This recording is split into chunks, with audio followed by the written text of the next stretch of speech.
नमस्कार, बहुत बहुत स्वागत आप सभी का। और कुछ लोग पहले से मौजूद हैं, कुछ लोगों को आने में भी समय लगेगा, नोटिफिकेशन उन तक पहुंचने में थोड़ा सा समय लगता है। हम उस समय को जब तक इस्तेमाल किसी और चीज़ में कर सकते हैं, आप सबसे बात करने में कर सकते हैं। राजश्री जी कहती हैं सेटिंग, किस बात की सेटिंग? अच्छा, पहले ही बता दिया सेटिंग है, चलिए अच्छी बात है। कैसे सेटिंग है? त्रिपाठी जी का लाइव चालू है। अब ये कौन से त्रिपाठी जी आ गए भाई? मेरे टाइम पे कोई और त्रिपाठी जी? ऐसा अन्याय, बहुत गलत बात। त्रिपाठी जी को ऐसा बिल्कुल नहीं करना चाहिए। चलिए, जय श्री राम सभी को नमस्कार। जल्दी जल्दी शेयर कर दीजिए, जल्दी जल्दी जुड़ जाइए यार, फटाफट फटाफट फटाफट। देर लगती तो मेरे को भी बड़ा लगता है। Love you from Nepal. अरे भैया, बहुत बहुत स्वागत आपका। कैसे हैं आप लोग? और ओली साहब बड़े परेशान घूम रहे हैं आजकल, देखिएगा कहीं भारत पे हमला ना करवा दें भैया। आप लोगों से उम्मीद है, आप लोग थोड़ा बचा लोगे तो सब ठीक रहेगा। बहरहाल ये सब चलता रहेगा। बहुत दिनों से आपके लाइव का इंतज़ार था। हाँ सर, आज जो लोग ट्विटर पे जुड़े उन्होंने देख भी लिया होगा क्यों कुछ दिनों से लाइव इंटरप्ट हो रहा था। तो बहरहाल उस पर भी हम कभी और चर्चा करेंगे। आज का मुद्दा सिर्फ एक ही मुद्दा है, विकास दुबे का। मुद्दा कुछ और आज लेना था, पर एक्चुअली आज विकास दुबे का मुद्दा इसलिए आ गया बिकॉज एकदम से विकास दुबे गिरफ्तार हो गए, है ना। हो गया, गए नहीं, सॉरी, ये न्यूज़ चैनल की तरह मैं गलत शब्दों का इस्तेमाल नहीं कर सकता। विकास दुबे आज गिरफ्तार हो गया। मोहम्मद साद का इनकाउंटर कब करवाएंगे? रंजीत अग्रवाल जी, नहीं करवाएंगे जी। मोहम्मद साद हमारा भाई है, हम उसका क्यों कराएंगे? विकास दुबे हमारा दुश्मन है, इसलिए हम उसका कराएंगे, है ना। ठीक है साहब, हाँ बात करेंगे, इस पर बात करेंगे। परशुराम जी, इस पर बात करेंगे, इस पर कल बात करेंगे, आज नहीं, है ना। आज विकास दुबे पर मुद्दा रखेंगे। तो चलिए मित्रों, 605 लोग हो चुके, काफ़ी है मेरे ख्याल से, शुरू किया जाए। तो सबसे पहला सवाल ये उठता है कि विकास दुबे गिरफ्तार हुआ, सेटिंग है, इत्तेफाक है, जानबूझ के किया?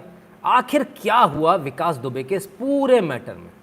देखिए, सबसे पहले आप समझने का प्रयास कीजिए। बहुत सारे लोग क्राइम वर्ल्ड से नहीं जुड़े हैं। जो लोग नहीं जुड़े हैं उनको समझ में ही नहीं आएगा कि आखिर ये हुआ क्या है, क्योंकि मुझे भी नहीं पता था। मैं आपको एक वाकया बताता हूँ।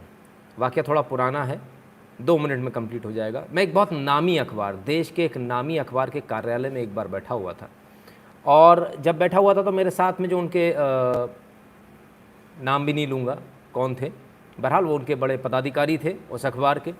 और जब मैं बैठ के उनसे बातचीत कर रहा था तो अचानक उनके पास में एक फ़ोन आया और उन्होंने बड़े डांटते हुए बोले सुबह एक बार बोल दिया ना कि फ़ोन पे कोई बात नहीं करनी, जो बात करनी सामने आकर बात करो, तो सामने आकर बात करना। फ़ोन काट दिया उन्होंने। मैंने कहा क्या हो गया भैया? बोले नहीं कोई बात नहीं। थोड़ी देर बाद कुछ गुंडे मवाली टाइप के 2-3 लोग आए। मवाली टाइप आप समझते हैं ना, शक्ल ही दिखती है अलग से। तो बहरहाल वो गुंडे मवाली टाइप के लोग आए और वो आकर बैठ गए और बातचीत होने लगी, और मेरे सामने ही सारी बातचीत चलने लगी। हुआ क्या था कि उसमें से जो 3 लोग थे उनमें से एक बंदा, जो 2 बंदे जो थे, वो ऐसे थे जो एक पुलिस वाले को पीट कर आए थे। अब पुलिस वाले को तो पीट आए, समस्या ये थी कि पुलिस वालों ने अगर इन्हें पकड़ लिया तो जमकर तोड़ेंगे। समस्या वहाँ थी, उससे कैसे बचा जाए। तो उन्होंने एक नायाब तरीका अपनाया और ये आए और ये बड़े अखबार के कार्यालय में आकर बैठ गए और बोले कि भाई साहब हमारा सेटिंग करा दो और हमारे को सरेंडर करवा दो या हमको पकड़वा दो। तो सरेंडर कैसे करवाएं? सरेंडर तो वहीं होगा जहां हमारा बड़ा आफत हो जाएगी, क्योंकि सरेंडर पुलिस लेगी नहीं।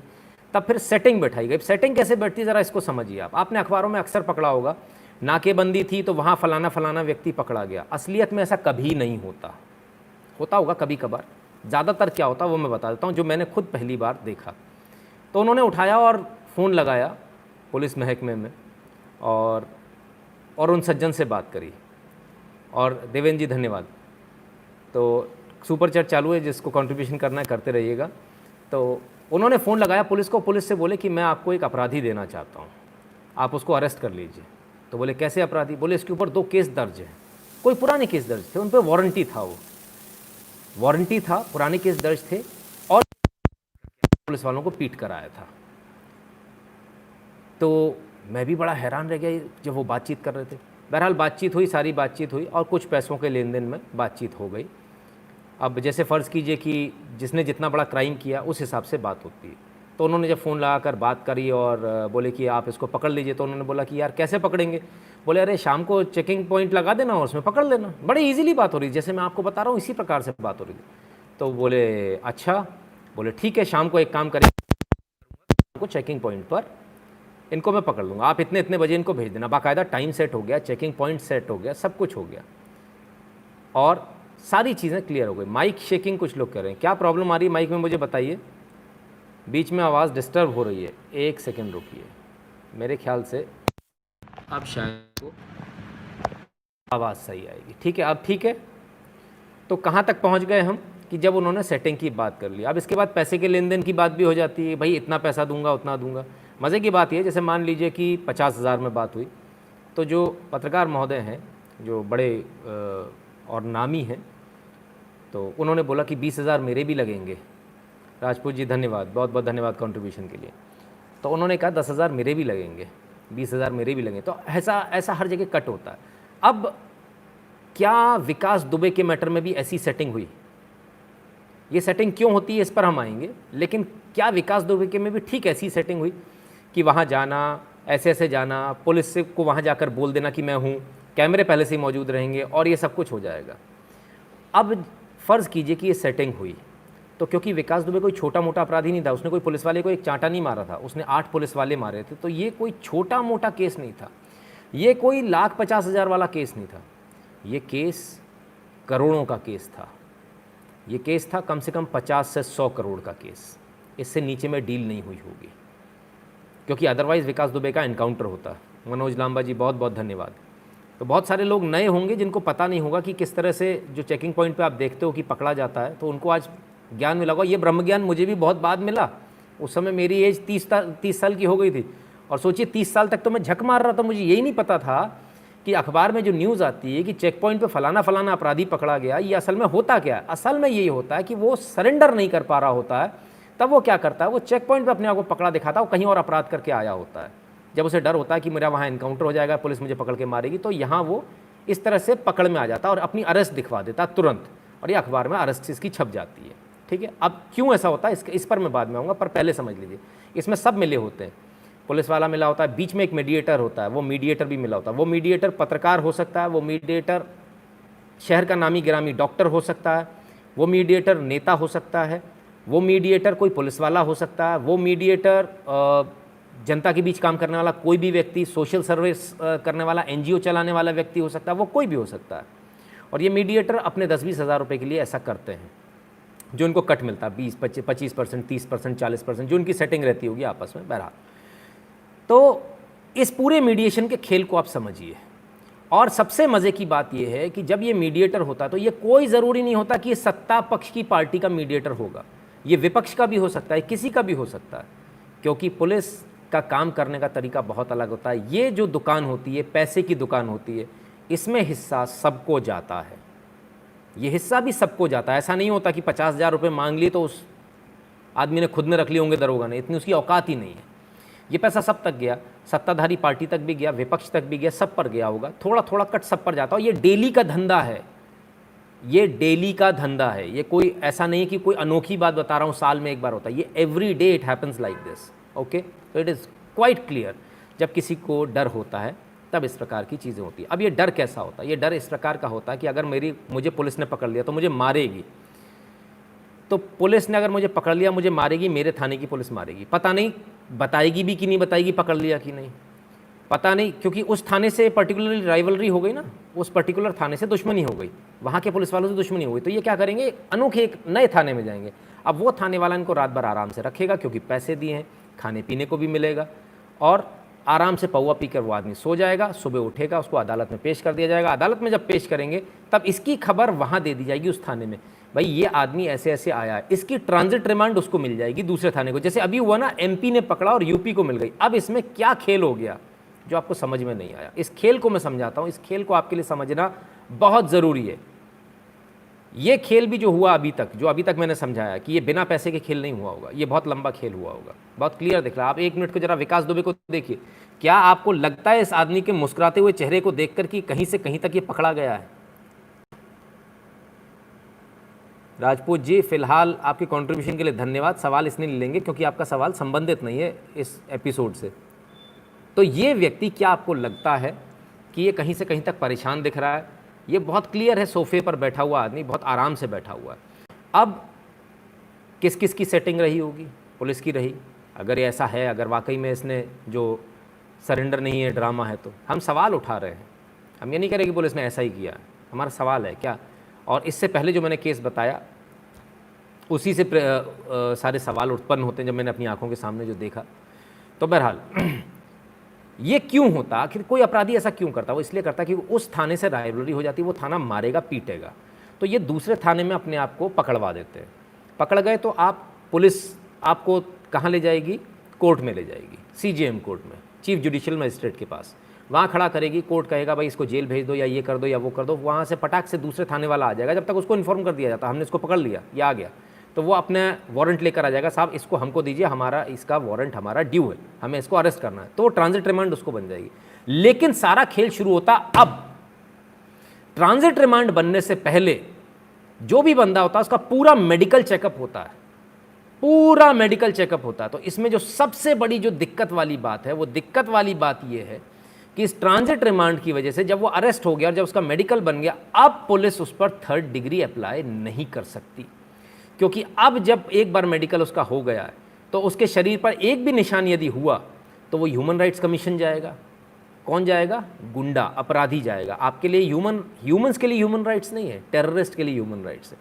तो एक भी बैंत अगर पुलिस ने उसमें मारा और उसका निशान यदि आ गया तो वो ह्यूमन राइट्स कमीशन चला जाएगा। ना सिर्फ इतना, कुछ अपराधी इतने शातिर होते हैं कि वो उल्टा पुलिस को ब्लैकमेल करते हैं। इस जो मेडिकल होता है इसके हो जाने के बाद उल्टा ब्लैकमेल करते हैं, अगर तुमने मेरे से जरा सी बदतमीजी करी तो मैं अपना दीवार में सिर मार लूँगा, मैं अपना सिर फाड़ लूँगा और मैं कहूँगा कि तुमने मेरा सिर दे मारा, तो तुम्हारी नौकरी चली जाएगी। अब पुलिस वाला उल्टा हो जाता है, ये तो मामला पलट गया। अब पुलिस वाला अपराधी से डर रहा होता है। ये मैं आपको जेन्युइन चीज़ बता रहा हूँ जो होती है, हर थाने में होती है। अगर आपके घर से कोई पुलिस वाला है तो आप बड़े आराम से इस बात को तस्दीक कर लेंगे। वो इस समय अगर लाइव देख रहे होंगे पुलिस वाले कोई भी, तो कहेंगे हाँ बिल्कुल सही बात है। तो इस प्रकार से जो अपराधी होता है वो पुलिस को उल्टा चैलेंज करता है। और पुलिस की प्रॉब्लम ये है कि पुलिस वाला बेचारा अपनी नौकरी बचाए, क्योंकि उसके लिए कोई नहीं आने वाला, उसके लिए कोई नितिन शुक्ला लाइव नहीं करने वाला, क्योंकि मैं जानता ही नहीं हूँ उस आदमी को। वो बेचारा कौन सा सिपाही कहाँ सस्पेंड हो गया मुझे पता ही नहीं। वो छोटा सा सिपाही, वो बेचारा वो सोचता है कि मैं अपनी नौकरी कैसे बचाऊँ। तो कहता है मेरे मालिक तो ये पानी पी, शांति से बता क्या लाना है बाजार से, मैं वो भी ला के देता हूँ। तो ये स्थिति चलती है, पुलिस की इतनी बुरी स्थिति होती है। ठीक है, 2 चीज़ें आपको समझ में आ गई।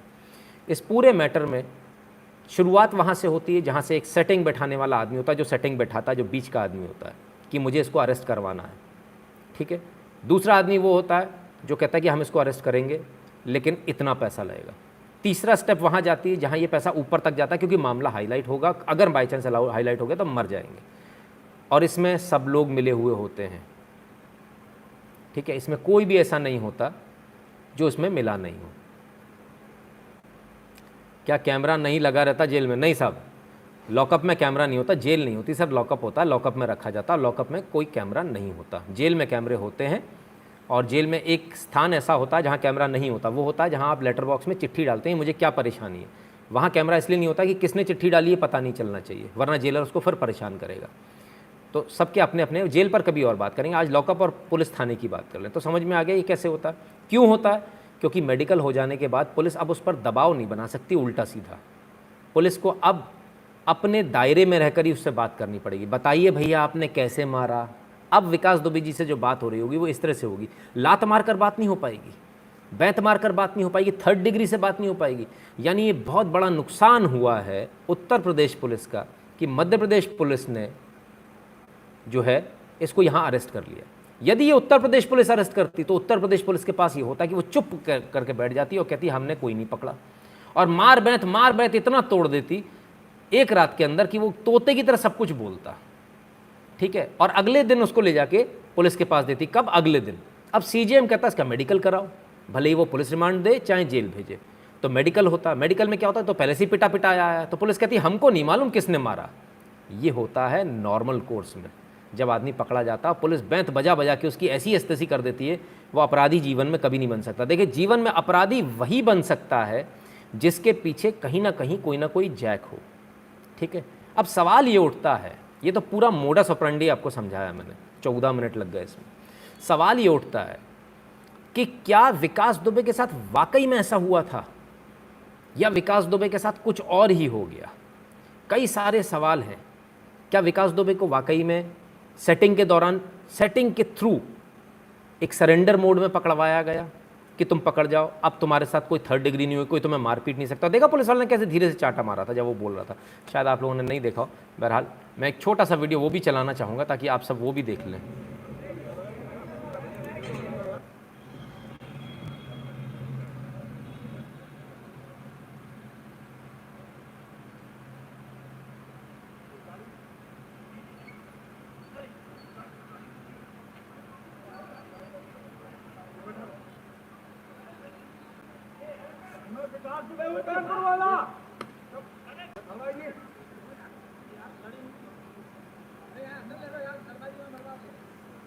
ये जो थप्पड़ पड़ा है इसको जरा एक बार और देखिए।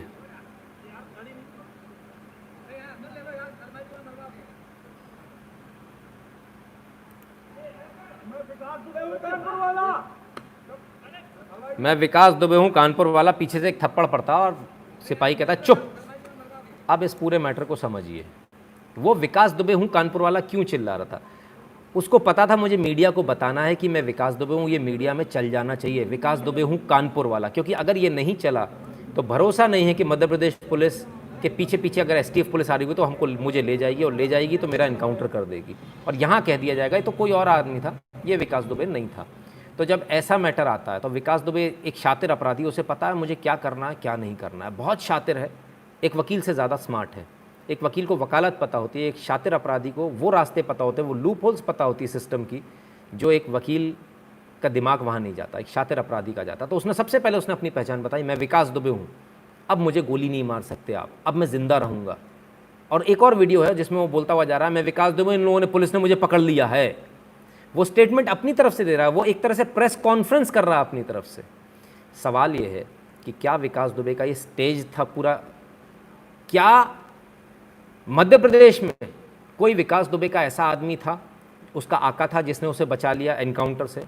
या क्या मध्य प्रदेश में कोई ऐसा व्यक्ति था जिसने पैसे लेकर विकास दुबे को बचा लिया?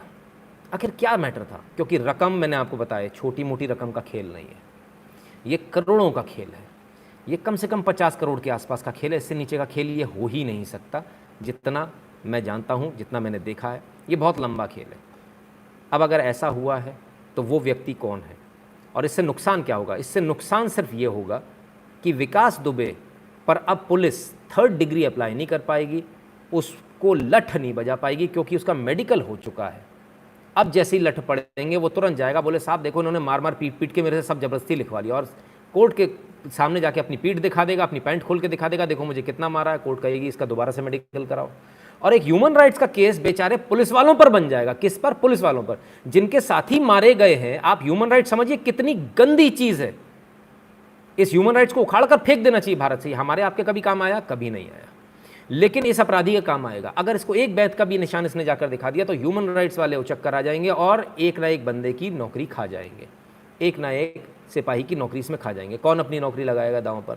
कोई नहीं लगाएगा, मैं भी नहीं लगाऊंगा, आप भी नहीं लगाएंगे। बहरहाल एक चीज़ क्लियर हुई। अब इस पूरे एपिसोड में क्या मैटर है, ज़रा इसको समझने का प्रयास कीजिए। या तो ये इस तरह से हुआ है कि पैसे लेकर ये सारा गेम किया गया है, या फिर विकास दुबे के टाइम पर हुआ क्या था। जरा मैं आपको याद दिलाऊं। आप याद कीजिए विकास दुबे के टाइम पर क्या क्या हुआ था। विकास दुबे का जब मैटर हुआ तब बहुत सारी बातें हुई, बहुत सारी चर्चाएं हुई, और बहुत सारी चर्चाओं में तमाम सारी बातें कही गई। क्या क्या कहा गया? विकास दुबे को पकड़ो, विकास दुबे को पकड़ो, विकास दुबे को पकड़ो, विकास दुबे का एनकाउंटर करो, विकास दुबे टेररिस्ट। जिन लोगों ने विकास दुबे टेररिस्ट का हैशटैग चलाया, उन्हीं लोगों ने बाद में क्या कहा पता है आपको? उन्होंने बाद में कहा कि विकास दुबे फलाना, विकास दुबे ठिकाना। जिन लोगों ने लगातार ये एक मैटर चलाया था कि विकास दुबे को पुलिस पकड़ नहीं पा रही है, पुलिस विफल है, पुलिस ऐसा, पुलिस के ऊपर बहुत सारे तमाम सारी चीज़ें लोगों ने लगाई। अब उन्हीं लोगों ने क्या कहना शुरू किया? उन्हीं लोगों ने ट्विटर पे कहना शुरू किया कि जब ये दिखा कि पुलिस प्रेशर में है, जब योगी जी ने कह दिया कि इस आदमी के बिना आप मुख्यालय मत आइएगा जब तक इसको, विकास दुबे को ना पकड़ लें, जब ये दिख गया कि अब इसका एनकाउंटर होना तय है, तब इन्हीं लोगों ने एक नया ट्रेंड चलाना शुरू किया कि विकास दुबे का तो एनकाउंटर करना चाह रही है पुलिस, उसको मार देगी, ऐसा वैसा, विकास दुबे का एनकाउंटर। मेरा सवाल सिर्फ इतना सा, जो लोग ये विकास दुबे का एनकाउंटर कर दो कह रहे थे, वो लोग कौन थे? वो क्यों चाह रहे थे कि विकास दुबे का एनकाउंटर हो जाए उसे पकड़ने के बजाय? आखिर क्या मकसद था? क्या ये मकसद था कि विकास दुबे का एनकाउंटर हो जाए और उसके मुंह से बाकी लोगों के, उसकी ज़बान से और लोगों के अपने आकाओं के नाम ना खुले? क्या उसके सरपरस्तों के नाम ना खुले? इसीलिए ये सारा मैटर चलाया जा रहा है ट्विटर से लेकर सब जगह कि विकास दुबे का एनकाउंटर कर दो, उसे मार दो, जहाँ दिखे गोली मार दो, ताकि उससे इंटरोगेशन ना हो पाए, उससे पूछताछ ना हो पाए। अब विकास दुबे पकड़ा गया है, तो क्या योगी जी ने इसमें बड़ा गेम खेल दिया? क्या ये पैसे का खेल नहीं है? क्या ये सरेंडर, स्पॉन्सर्ड सरेंडर जो है, क्या योगी जी इसमें छक्का मार गए कि योगी जी ने उसे ज़िंदा पकड़ लिया और ज़िंदा पकड़ने के बाद योगी जी ने अब उससे पूछताछ करके सारे नाम उगलवा लेंगे? तो क्या ये योगी जी ने स्टेडियम के बाहर कर दी गेंद को, ऐसा छक्का मारा है? अब इसमें एक और चीज़ समझिए, इसमें एक राजनीति और चल रही थी। एनकाउंटर कर दो, एनकाउंटर कर दो, एक तरफ से आवाज़ आ रही है, दूसरी तरफ से एक आवाज़ आ रही है, अरे उसका घर क्यों तोड़ रहे हो, अरे ये क्यों कर रहे हो, अरे उसकी माँ को क्यों बोला, अरे इसकी पत्नी को क्यों पकड़ लिया? ऐसे पत्रकार हैं जिन्होंने इसके साथी की पत्नी को जब अरेस्ट किया तो बाकायदा सवाल उठाया कि इसकी शादी तो अभी हुई है 10 दिन पहले। क्या 10 दिन पहले शादी हुई थी तो उसके घर वालों ने पता नहीं किया था लड़का क्या करता? सबको पता होता है। जब ये पता था लड़का गैंगस्टर है, उसके बाद भी शादी करी, इसका मतलब वो लड़की भी उसमें शामिल होगी, उसे सब कुछ पता होगा कि क्या क्या चल रहा है। ये संभव नहीं है, इसलिए उसका अरेस्ट होना, मैं शुरू से कहता हूँ, माँ बाप को भी अरेस्ट होना चाहिए, पूरे परिवार को अरेस्ट होना चाहिए। और आज विकास दुबे की पत्नी को भी अरेस्ट कर लिया गया है। ये कहीं से कहीं तक गलत मेरी नज़र में नहीं है। धीरज निक जी, बहुत बहुत धन्यवाद आपका। पूरा नाम नहीं दिख रहा मुझे, धीरज निक ही दिख रहा है। तो क्या योगी जी ने ये पलट कर रख दिया इनके सर पर, जो एनकाउंटर कर दो, एनकाउंटर कर दो चिल्ला रहे थे, और योगी जी ने इसको जिंदा पकड़ लिया? अब एक और चीज़, जो लोग एनकाउंटर कर दो चिल्ला रहे थे, उनके साथ जो खड़े थे दूसरे लोग पैरेलल में, वो कहते थे ब्राह्मणों के खिलाफ सरकार काम कर रही है, ये तो ब्राह्मण विरोधी सरकार है। सबको पता है यूपी में इलेक्शन आने वाले हैं, और एक नकली वाड्रा, वो ब्राह्मण बन के जाने वाली अपना चेहरा, कांग्रेसी उसको ब्राह्मण बोलते हैं, Vadra, how can they be Brahmins? Anyways, उसमें हम नहीं जाते। तो क्या योगी जी ने एक और छक्का दिया मिलाकर और इसका एनकाउंटर नहीं किया, और ये जो छवि बननी थी कि ब्राह्मणों को सबको मार रही है सरकार, इसको नहीं बनने दिया, और अब विकास दुबे से सारे नाम भी बाहर आ जाएंगे और विकास दुबे को फांसी भी हो जाएगी? क्या योगी सरकार इसकी प्लानिंग कर रही है? सवाल बहुत सारे हैं, और ये इतना आसान नहीं है समझना जितना आप समझ रहे हो। नितिन जी, बहुत बहुत धन्यवाद आपके कंट्रीब्यूशन के लिए। तो ये इतना आसान नहीं जितना आप समझ रहे हो उसको। ये बहुत टिपिकल है, इसके तार कई सारी जगह जुड़े हैं, ठीक है। सवाल सिर्फ इतना भी नहीं, सवाल एक और है, क्या इसमें योगी से ऊपर का भी किसी का हाथ है? क्या मोदी जी का हाथ आ गया इसमें, या ऊपर से कहीं से हाथ आ गया, अमित शाह जी का हाथ आ गया कि उन्होंने कहा नहीं इसका एनकाउंटर नहीं करना है, पकड़ो, देखो इसमें कौन कौन है, हमारी पार्टी के भी कौन कौन है, उनको भी ज़रा ले लो तरीके से। तो क्या ये क्लीनिंग मेथड है? विकास दुबे के ज़रिए क्या राजनीति को साफ किया जाना है? और क्या विकास दुबे और इससे पूर्व में हुए सारे एनकाउंटर के बाद एक रास्ता नया खुल रहा अतीक अहमद अंसारी और तमाम सारे अंसारियों के ख़िलाफ़ में, ये सारे लोगों के ख़िलाफ़ में? क्या ये एक नए रास्ते की ओर चल पड़ी है सरकार? मुझे ऐसा लगता है कि हाँ। हेमंत जी, बहुत बहुत धन्यवाद आपका। मुझे लगता है कि बिल्कुल ये सरकार अब नए रास्ते की ओर चल पड़ी है, और ये संभव नहीं है बिना शीर्ष नेतृत्व के। लोगों ने प्रयास तो बड़ा जम के किया था कि एनकाउंटर हो जाए, होना भी चाहिए था, मेरा भी ये मानना है एनकाउंटर होना चाहिए। ऐसे अपराधी का जो ऐसे इस तरह से पुलिस वालों को मारता है, उसका एनकाउंटर होना भी चाहिए। एनकाउंटर नहीं होना, उसका इस तरह से पकड़े जाना और इतने आराम से चलना, ये तो स्पष्ट बता रहा है कि मामला कहीं ना कहीं वैसा तो नहीं है जैसा कि दिख रहा है। अब जब नाम खुलेंगे, जैसा आज विकास दुबे की माताजी ने अभी शाम को बोल दिया कि अभी वो समाजवादी पार्टी में, मैं जी न्यूज़ देख रहा था और जी न्यूज़ के डीएनए पे अभी आ रहा था कि उनकी माताजी ने गलती से बोल दिया अभी वो समाज पार्टी में। उनकी माताजी ने ये भी बोला कि कानून को जो करना है वो करे। इस पूरे मैटर में मैं आपसे सिर्फ एक बात पूछता हूँ, विकास दुबे 3 दिन 4 दिन भागता रहा, आज विकास दुबे गिरफ्तार हो गया। इस 3-4 दिन में क्या हिंदुओं की तरफ से कोई आवाज़ आई कि विकास दुबे के साथ गलत हो रहा है, विकास दुबे ऐसा नहीं? क्या ब्राह्मणों की तरफ से कोई आवाज़ आई कि विकास दुबे को नहीं पकड़ो भाई? क्या आज जब पकड़ा गया तब सब पूरे हिंदू समाज ने एक तरफा क्या बोला, एनकाउंटर करो। आज जब विकास दुबे पकड़ा गया तो पूरे हिंदू समाज में, पूरे हिंदुओं में एक खुशी की लहर है, लोग तालियां बजा रहे हैं, लोग सेलिब्रेट कर रहे हैं। कहीं आपने मातम नहीं देखा होगा क्या? आज विकास दुबे के पकड़ जाने पे आपने कहीं किसी हिंदू का स्टेटमेंट देखा कि विकास दुबे को इसलिए पकड़ लिया कि वो हिंदू है, विकास दुबे को इसलिए पकड़ लिया कि वो ब्राह्मण है, उसे फंसाया जा रहा है, वो नादान लड़का है? बस यही फ़र्क है तुम में और हम में। समझ में आ रहा है मैं किसके लिए कह रहा हूँ? हाँ, आप लोगों को समझ में आ रहा ना, मैं आप ही के लिए कह रहा हूँ भाई साहब, आप ही के लिए, बिल्कुल आप सही समझ रहे हैं। तो आप अपने समाज को संभालें और ये जो नादान बच्चावादी जो थ्योरी है इसको बंद कर लें। मैं भी ब्राह्मण हूँ, लानत है विकास दुबे जैसे ब्राह्मणों पर, हाँ इंटरोगेशन करके ख़त्म कर दो। विवेक मोहन जी, बिल्कुल मेरा भी यही मानना है, इंटरोगेशन के बाद विकास दुबे को ख़त्म किया जा सकता है। इंटरोगेशन बहुत ज़रूरी है और ये बहुत अच्छा कदम है जो अरेस्ट हुआ है, जो पकड़ा गया, ये बहुत अच्छा हुआ, क्योंकि अगर सीधे इसका इनकाउंटर हो जाता तो वो सारे नाम नहीं आ पाते। जैसा मैंने उस समय भी कहा था, मेरा एक वीडियो बहुत वायरल हुआ था जब हैदराबाद में जो केस हुआ था, जिस लड़की का गैंगरेप हो गया था और उसको जला दिया था गैंगरेप करने के बाद, ठीक है, नाम मुझे याद नहीं आ रहा, कुछ प्रियंका या ऐसा कुछ तो भी नाम था, बहरहाल जो भी हो, तब भी मैंने कहा था उसका जब एनकाउंटर हो गया उन लड़कों का, तब लोग बड़े खुश हुए, बड़े खुश थे लोग, और मैं एक अकेला था जिसने एक पोस्ट डाली थी कि एनकाउंटर हो गया, किसको बचाया। मुझे बहुत गालियाँ पड़ी थी। उसके बाद मैंने 3 दिन बाद एक लाइव किया और मैंने उसको तरीके से पूरा समझाया, क्योंकि लिखकर हम इतना नहीं समझा सकते। फिर मैंने पूरा लिखकर समझाया, हाँ प्रियंका ही नाम था, प्रियंका रेड्डी, यस। तो मैंने लिखकर समझाया, मैंने कहा मुझे एक बात बताइए, इस बात की गारंटी कौन देगा कि वो बलात्कार उन 4 लड़कियों ने ही किया, 4 लड़कों ने ही किया था? मैं तो कहता हूँ इसके पीछे कोई बहुत बड़ा नेता, कोई बहुत बड़ा सफ़ेद पोश कुर्ते पजामे वाला आदमी था। हो सकता सांसद हो सकता कोई मंत्री हो, और हो सकता उसने बचने के लिए पुलिस से ये कह दिया हो कि तुम इसका इनकाउंटर कर दो, ये साले पकड़े जाएंगे तो मेरा नाम खोल देंगे। तो पकड़े गए, उसके बाद भी उनका इनकाउंटर करवा दिया। तो किसको बचाया गया? कौन थे जो बच गए? आज फिर वही बात उठती है। आज ये जो एनकाउंटर के लिए लोग चिल्ला रहे थे, वो किसको बचा रहे थे? उनका प्रयास क्या था? अब योगी जी क्या करेंगे, दत्तात्रेय जोशी जी, अभी देखते जाइए योगी जी क्या करेंगे। सवाल ये, एनकाउंटर चिल्ला रहे थे, वो किसको बचाना चाह रहे थे? भावनाएं मेरी भी आपके जैसी थी, मैंने भी कहा था पिछले लाइव में एनकाउंटर करो, ठोको। लेकिन जब ठंडे दिमाग से सोचते हैं तो लगता है एनकाउंटर करने पे तो सारे सबूत ही खत्म हो जाएंगे, पता ही नहीं चलेगा किस किस का 2 नंबर का पैसा आ रखा है। मैं आपको एक और बड़े मज़ेदार बात बताता हूँ। अब मैं आपको यहाँ एक और बड़ी मज़ेदार बात बताता हूँ, मैं फिर नाम नहीं लूँगा। एक कंपनी है, बड़ी भारी कंपनी है, वो दुकान पर आती है, आपकी दुकान देखती है और आपको फाइनेंस कर देती है।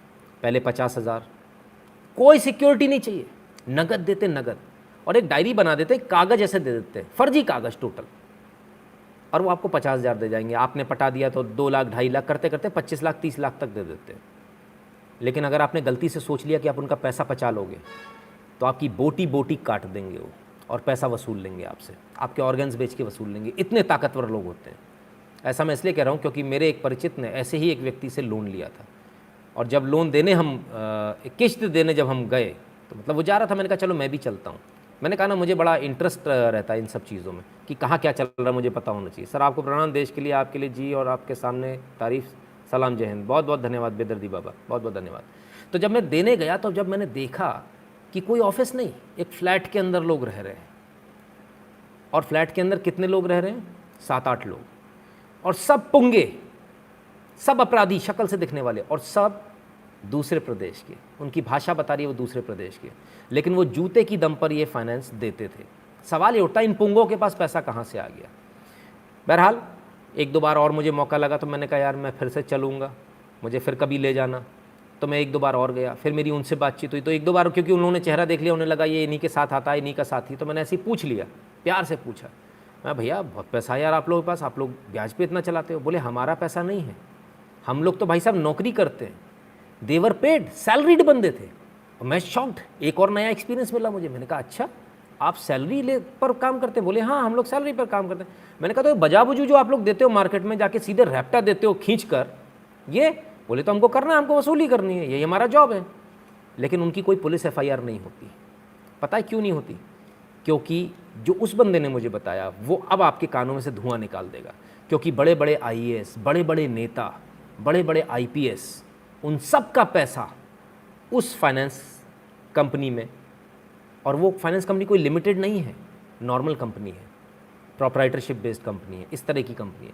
उस कंपनी में उनका पैसा लगा हुआ है और उनका टर्नओवर कोई 1 करोड़ नहीं है, उनका टर्नओवर कई सौ करोड़ में है और हो सकता है 1000 करोड़ में हो। ऐसी बहुत सारी कंपनियां चल रही हैं, आप समझ रहे हैं। अब सवाल यह है कि विकास दुबे कितनों का पैसा लेता था 1.5% पर और कितनों को पैसा चलाता था 3% पर। जिनसे वो 1.5% पर पैसा लेता था वो लोग कौन थे, वो विकास दुबे को क्यों पैसा देते थे, वो कितने IAS IPS के नाम अभी खुलने वाले हैं। ये बहुत सारे नाम अभी खुलेंगे जिसकी आप कल्पना भी नहीं कर सकते। विशाल जी बहुत बहुत धन्यवाद। कहते हैं माई लिटिल, मेरी छोटी बेटी है इनकी, वो कहती है कि हमेशा आप सच बोलते हैं और सच के साथ खड़े रहते हैं। बहुत बहुत धन्यवाद बच्ची को, मेरा बहुत सारा प्यार।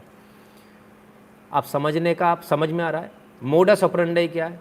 विकास दुबे नहीं है बॉस, विकास दुबे का पीछे का जो पैसा है वो विकास दुबे है। अब मैं आपको एक और केस बताता हूँ अपराध की, जब आज हम बात ही कर रहे हैं अपराध जगत की, तो एक और केस बताता हूँ। गडरिया गिरोह, चंबल का नोटोरियस फेमस गडरिया गिरोह, ये लोगों को अगवा करता था और अगवा डायरेक्टली नहीं करते। देखिए अब मैं आपको एक बड़ी मज़ेदार बात बताता हूँ। एक और चीज़ सुनिए, आज एक और चीज़ सीखिए आप, क्राइम की एक और चीज़ सीखिए, आपको मज़ा आ जाएगा।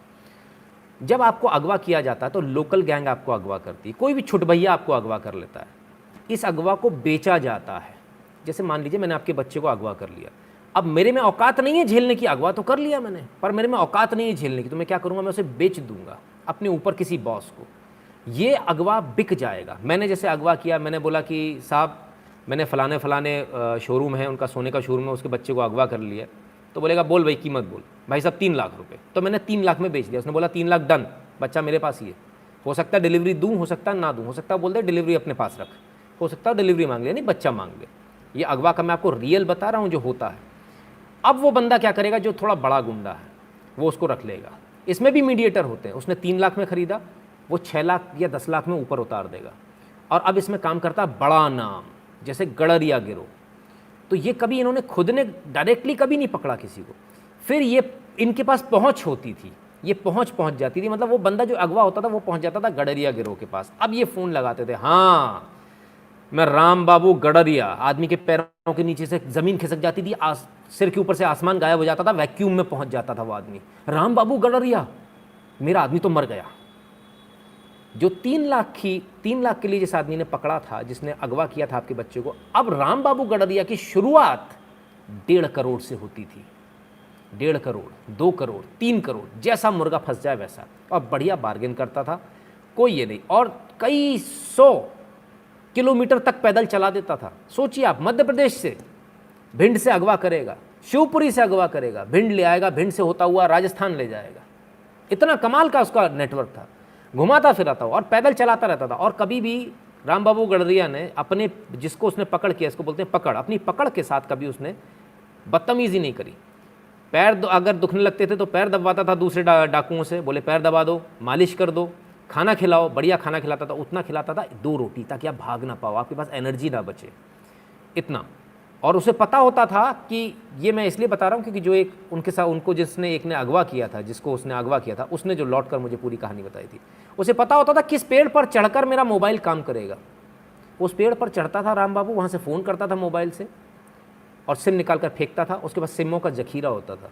राम बाबू सिर्फ इतना ही नहीं करता था, राम बाबू जहाँ जाता था वहाँ अगर खाना खाता था तो 1000 रुपये देता था गाँव वालों को, इसलिए गाँव वाले भी चुपचाप उसको बड़ी आओ भगत करके खाना खिलाते थे। देखिए पैसे का लालच कितना ख़राब होता है कि हमें क्या मतलब, राम बाबू ने किसको पकड़ा, भाड़ में जाए हमारी बला से, और वो उसको खाना खिलाते थे बना के, भाई ये आया इसको खाना खिलाओ।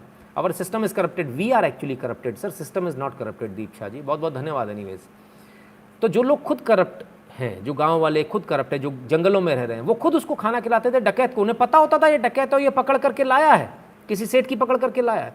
अब गाँव वाला बाजार से सामान लेने जा रहा तो पुलिस वाला उस पर तो शक करेगा नहीं, वो जाकर अपना सामान खरीदता, लेकर आता, खाना बनाता, इनको खाना खिलाता। और ये लोगों का ऐसे ही मोडस ऑपरेंडी चलता रहता है। जब पैसे की डीलिंग होती थी तो गडरिया सामने आता था और गडरिया पूरे पैसे उसके बाद रख लेता था। जो नीचे देने होते थे, जो उसने खरीदा होता था पकड़ को, वो पैसा वो नीचे देता था। फ़र्ज़ कीजिए उसके पकड़ 50 लाख में आई, जो 3 लाख में चली थी, वो उसके पास आते आते 50 लाख की हुई, तो वो 1.5 करोड़ मांगता था, तो गडरिया का पैसा भी पूरा निकल आता था। और कभी कभी नुकसान भी होता था तो वो मार देता था जान से। यही उसका टेरर था कि अगर इसके पकड़ में कोई आ गया है तो ये जान से मार देगा, इसी बात का पैसा इसको मिलता था।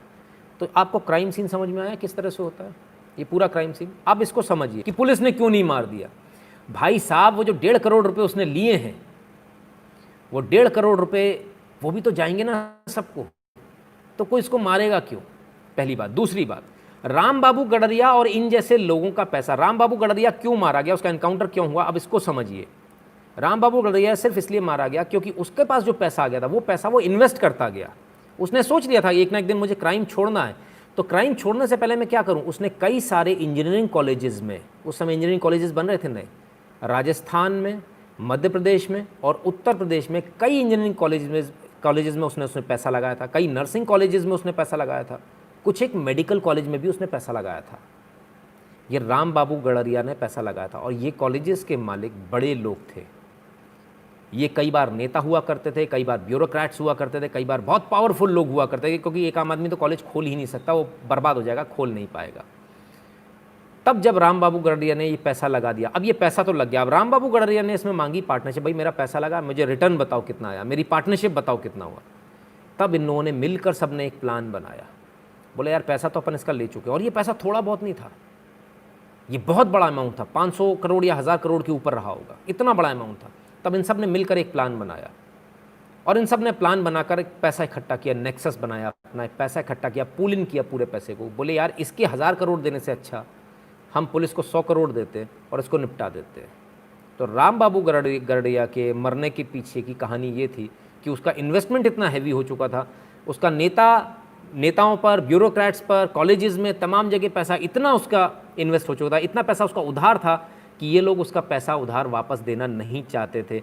और जिस पैसे को कमाने के लिए राम बाबू गडरिया ने इतने मर्डर किए, वो पूरी ज़िंदगी जेल में घूमता रहा और अपने परिवार को भी जेल में घुमाता, तमाम जगह भागता रहा अपने लोगों के साथ में। आखिरकार उसी पैसे की वजह से राम बाबू गडरिया की मौत हुई, वही पैसा उसकी मौत का कारण बना। ठीक है, तो जो लोग पैसे के पीछे भागते हैं मैं उनको बहुत क्लियरली बता दूं, बहुत सारे लोग हैं, बहुत सारे बच्चे हैं जो देखते हैं और बड़े इंस्पायर होते हैं फिल्मों को देखकर, जहाँ हीरो बताया जाता है, ढाढा ढाढा ढाढा कर रहे होते हैं वो घर पर। तो ये बेटा घर पर ढाढा ढाढा बहुत अच्छी है।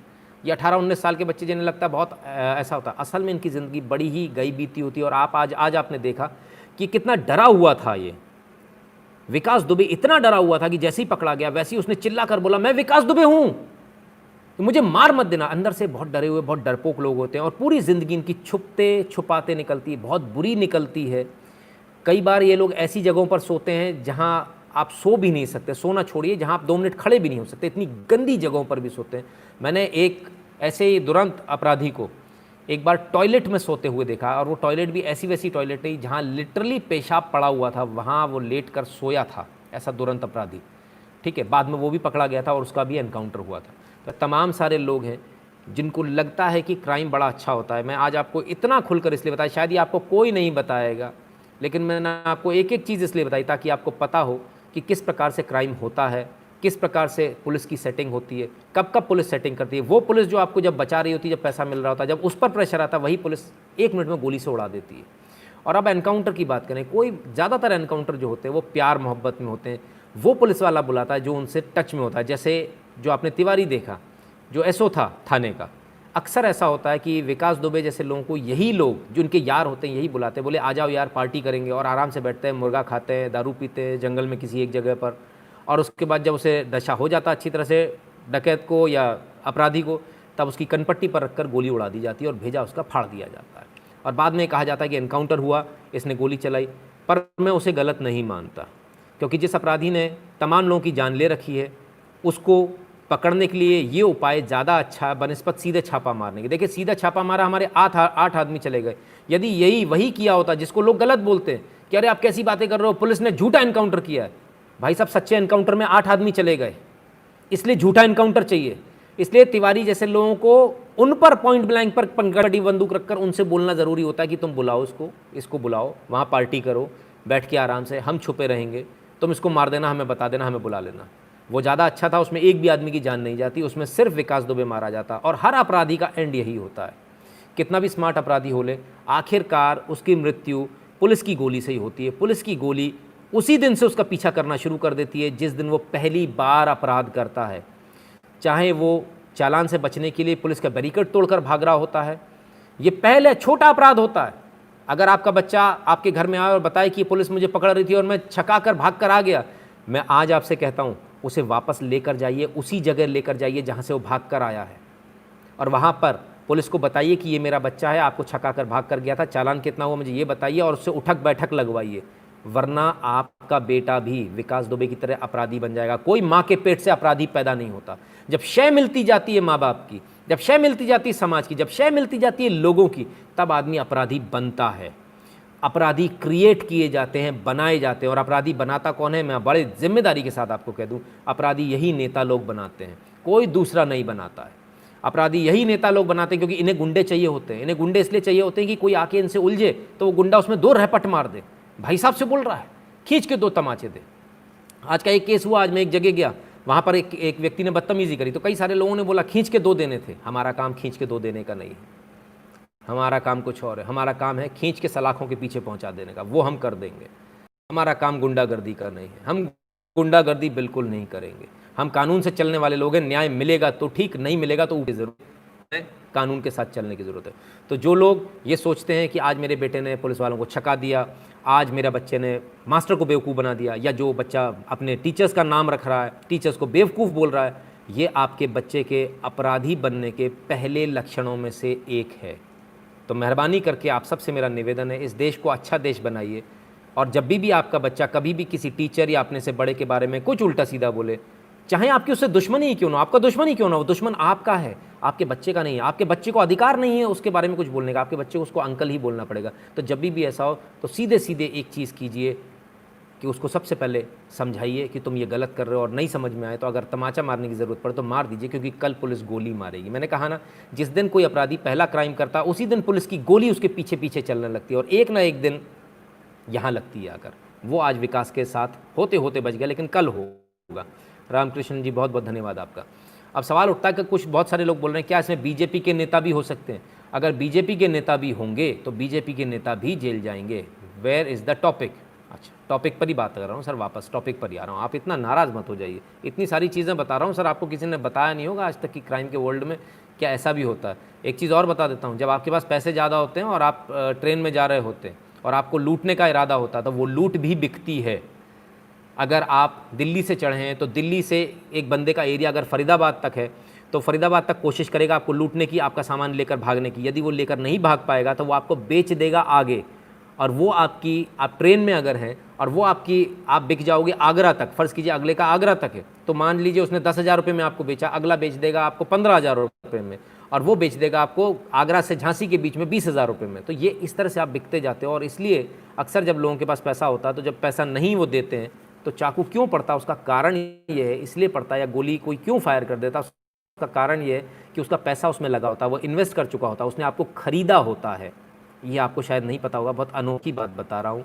जो लोग इसमें ऑलरेडी हैं उनको पता होगा कि जो पुलिस से रिलेटेड हैं, जितने भी लोग हैं उनको सबको पता होगा कि ये किस प्रकार से होता है।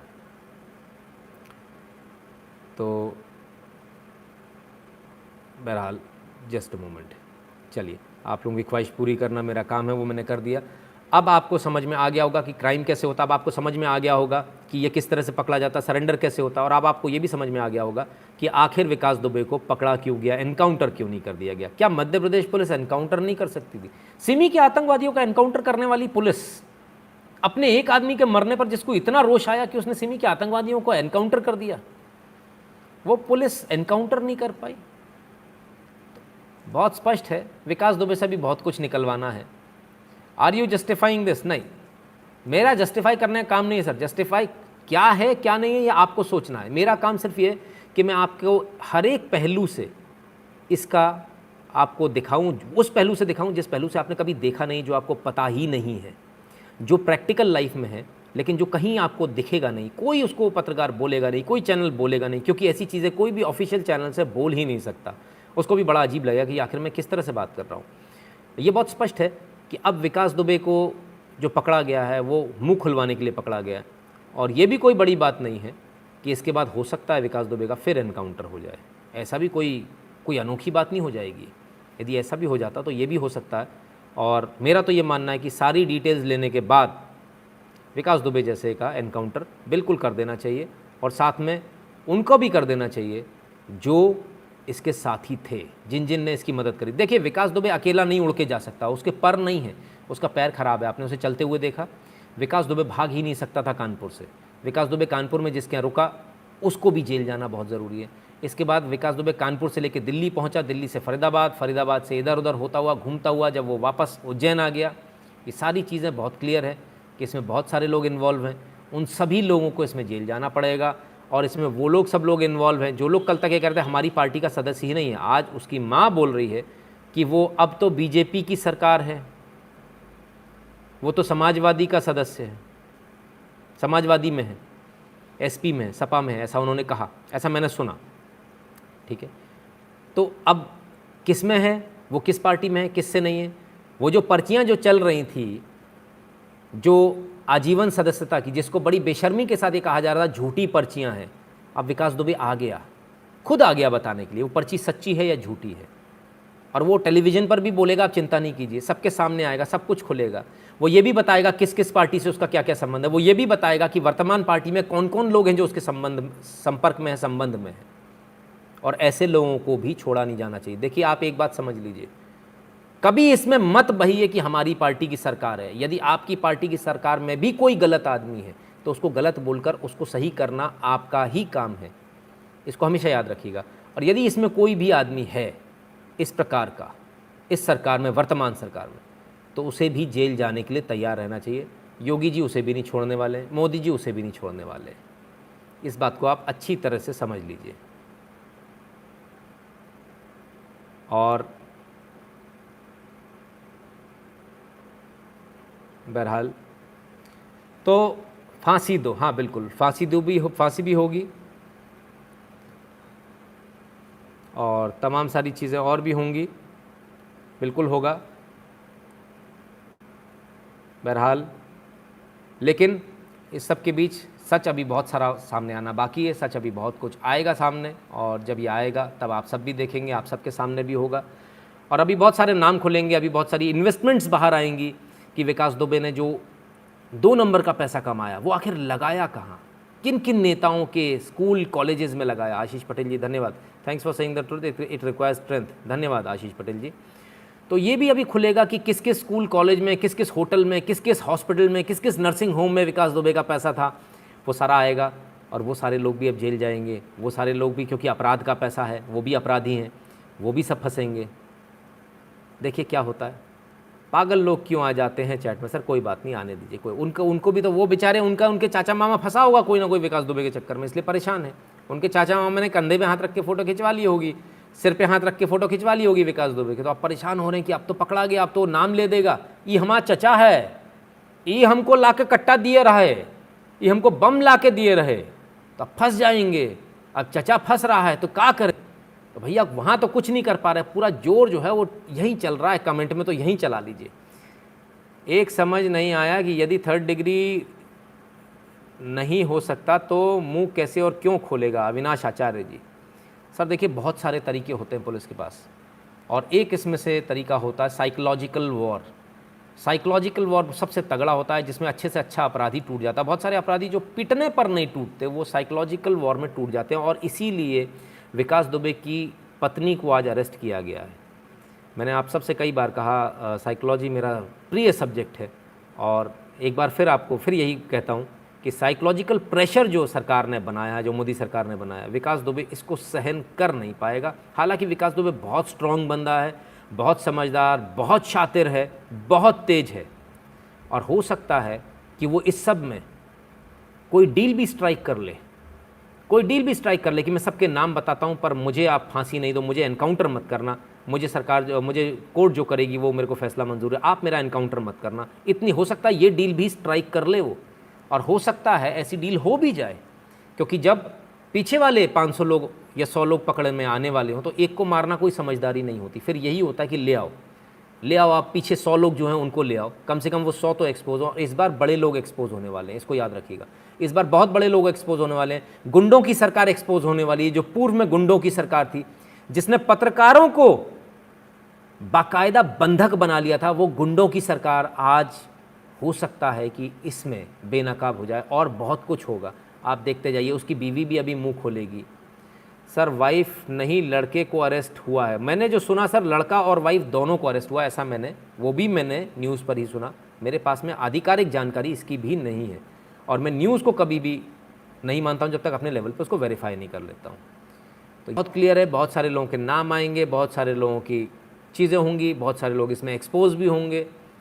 लेकिन इस पूरे खेल में आज आप एक बात बताइए, ये पूरा लाइव आज आपको कैसा लगा? क्या आप लोगों ने कभी सोचा था कि अपराधी इस प्रकार से सरेंडर करते हैं? क्या आपने कभी सोचा था कि अपराधी जो अपराध करता है, पकड़ बेची जाती है, फिरौती के लिए बेची जाती है? क्या आपने कभी सोचा था ये खरीदने के बाद में जो पैसा जो आता है उसको वो लोग इन्वेस्ट कहाँ करते हैं? कभी सोचा था? कभी नहीं सोचा होगा ना कि ये अरबों खरबों की इनकी जायदाद बन जाती। करते क्या? घर नहीं बनाते वो लोग बहुत स्मार्ट होते हैं सारे अपराधी, और वो अपना पैसा इन्वेस्ट करते हैं हॉस्पिटल्स में, बड़े बड़े हॉस्पिटल्स में। मैं नाम नहीं लूँगा, लेकिन जिन हॉस्पिटल्स का नाम सुनकर आपका मुंह खुला रह जाता ना, हाँ वो तो बहुत, ऐसे हॉस्पिटल्स में पैसा जाता है, बड़ी बड़ी कॉलेजेस में पैसा लगता है, मॉल्स में पैसा लगता है।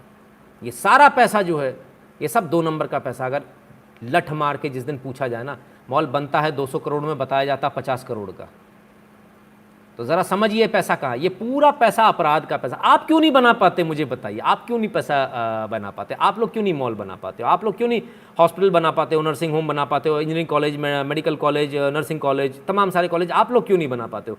क्योंकि आपके संपर्क नहीं है ऐसे लोगों से जो आपको पैसा दे दें। आपको कोई पैसा देगा तो बोलेगा कोलेट्रल लाओ, ये लाओ, वो लाओ। ये लोग बिना कोलेट्रल के ऐसे ही पैसा दे देते हैं, लेकिन हाँ फिर जान भी ले लेते हैं।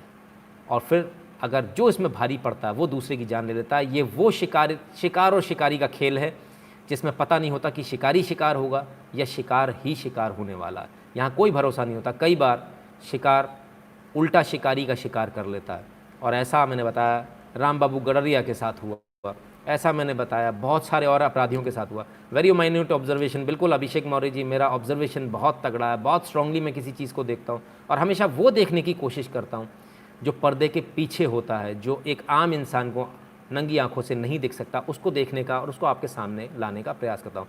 वीरप्पन चंदन की लकड़ियों का, बिल्कुल वीरप्पन का भी केस सेम था। वीरप्पन कम से कम 5,000 करोड़ की आसामी था उस ज़माने में, 5,000 करोड़ उस ज़माने में। और वीरप्पन को भी सिर्फ पैसे की वजह से ही मारा गया और कोई दूसरा कारण नहीं था, क्योंकि अब वो हिसाब मांगने वाला था कि अब मैं क्राइम छोड़ने वाला। देखिए आदमी मरता कब है? जब वो क्राइम छोड़ने वाला होता है। जब क्राइम छोड़ने वाला होता है तब वो कहता है कि अब मैं क्राइम छोड़ूंगा, मुझे पैसा चाहिए, मैं अपना घर बनाऊंगा, बंगला बनाऊंगा, मैं अपने केस सेटल करूंगा, मुझे वकीलों को पैसा देना है, मुझे इन सब चीज़ से बाहर आना है, मुझे हो सकता है रिश्वत खिला के अपने आप को बरी कराना पड़े। तो उसको उस समय पैसे की ज़रूरत होती है। जब तक पैसा आ रहा होता है, व्यापारी बहुत स्मार्ट होता है, जब तक पैसा आ रहा होता है वो तो कहता है आने दो तू क्राइम कर। और जैसे ही वो कहता है ना अब मुझे पैसा चाहिए, व्यापारी कहता अरे इसका तो दिमाग ख़राब हो गया, मेरे पास 100 करोड़ इसका पड़ा हुआ, इसको मैं पैसे वापस दूँ, 1 करोड़ में इसको मरवा ना दूँ।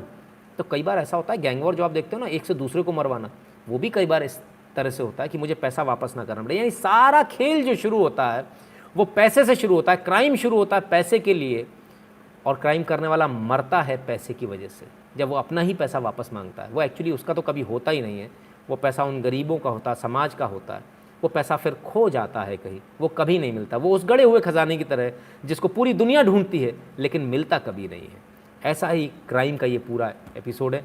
आपको ये क्राइम का एपिसोड कैसा लगा? क्या आप क्राइम पर और भी एपिसोड देखना चाहते हैं? हालांकि ये मेरा फेवरेट सब्जेक्ट नहीं है, मुझे बड़ा बुरा लगता है, क्योंकि जब क्राइम के बारे में आप बात करते हो, देखिए आप जो जैसी बात करते हो आपकी मानसिक दशा वैसी हो जाती है, इसलिए मैं क्राइम पर ज़्यादा बात करना नहीं चाहता हूँ। Very I opening and informative analysis. धन्यवाद अभिषेक जी, बहुत बहुत धन्यवाद कॉन्ट्रीब्यूशन के लिए। तो मैं इसलिए मैं बुरी बातें नहीं करना चाहता हूँ, हमेशा अच्छी बातें करना चाहता हूँ, क्योंकि जो बातें आप करते हो, जो और आपके आसपास रहता है, वो यदि नेगेटिव है तो आप भी नेगेटिव सोचने लगते हो। आप क्राइम में घुसते हो तो crime crime crime crime crime आपके सिर पर हावी हो जाता है, और आपका मेंटलिटी वैसी हो जाती है, एक अजीब सी मेंटलिटी हो जाती है, एक लड़ने झगड़ने वाली मेंटलिटी हो जाती है। लेकिन जब आप अच्छा करते हो और अच्छे लोगों के साथ रहते हो तो आपकी मेंटलिटी भी अलग रहती है। इसलिए मैं क्राइम पर ज़्यादा बातें करना नहीं चाहता हूँ बहरहाल। लेकिन मुझे लगता है शायद सबको बहुत पसंद आया होगा ये एपिसोड, और आप सबने वो देखा होगा।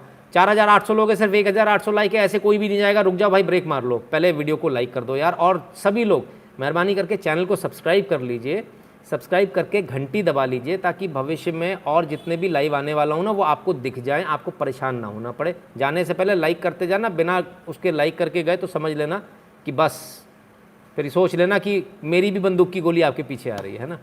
बहरहाल, तो Ritesh Narayan ji, I am ex serviceman from Chennai, you are doing a wonderful job right now, my blood is boiling, जय Hind.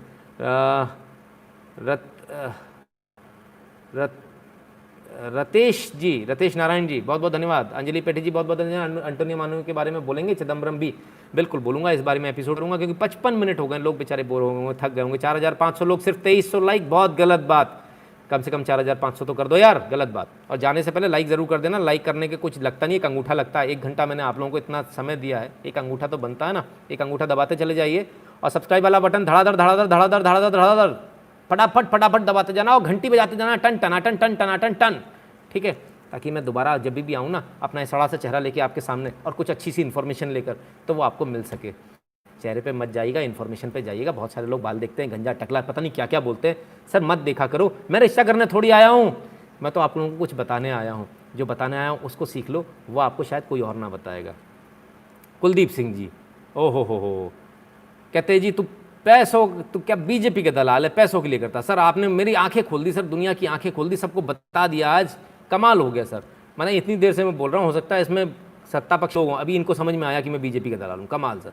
You have definitely told us lots of things which lots of us would not know, thank you. Lots of bureaucrats are into this too. Rajesh Sharma ji, बहुत बहुत धन्यवाद। बिल्कुल साहब, बहुत सारे bureaucrats इसके अंदर होते हैं और सभी अब जाने का मन बना रहे हैं। मोगैम्बो खुश हुआ, चलिए अच्छी बात है। ये एपिसोड आपको कैसा लगा हमें ज़रूर बताइएगा कमेंट सेक्शन में, और हमें सब्सक्राइब ज़रूर कर लीजिएगा, जाने से पहले लाइक ज़रूर कर दीजिएगा, वीडियो को शेयर कर दीजिएगा ताकि सब तक पहुंच जाए। बहुत बहुत धन्यवाद मित्रों, और इसी प्रकार से अपना सहयोग बनाए रखिएगा। जो लोग कंट्रीब्यूट करना चाहते हैं, कंट्रीब्यूट करने के सभी तरीके डिस्क्रिप्शन बॉक्स में दिए हुए हैं, मुझसे जुड़ने के सभी तरीके वीडियो के डिस्क्रिप्शन को ध्यान से देख लीजिएगा, एक बार पूरा पढ़ लीजिएगा।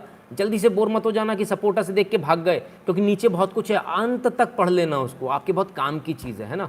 और टेलीग्राम चैनल को ध्यान से सब्सक्राइब कर लेना, ठीक है, उसको मत भूलना। अगर टेलीग्राम चैनल को सब्सक्राइब नहीं करेंगे तो गड़बड़ हो जाएगी, इसलिए उसको ध्यान से सब्सक्राइब कर लीजिएगा। और गूगल फॉर्म को बहुत बहुत बहुत ध्यान से भर दीजिएगा। पूरी इन्फॉर्मेशन नहीं भरनी हो तो अपना फ़ोन नंबर और अपना नाम ज़रूर दे दीजिएगा। बहुत बहुत धन्यवाद मित्रों। सर जी पुलिस की कमी क्यों नहीं बताते हो? पुलिस की कमी बता तो दी सर, बता तो दिया कि बेचारे वो तो उल्टे फंसे हुए होते हैं, उन्हें ये लगता है कि अभी मानवाधिकार हमारे सिर पर चढ़ जाएगा, अपराधी को डंडा नहीं मार पाती पुलिस।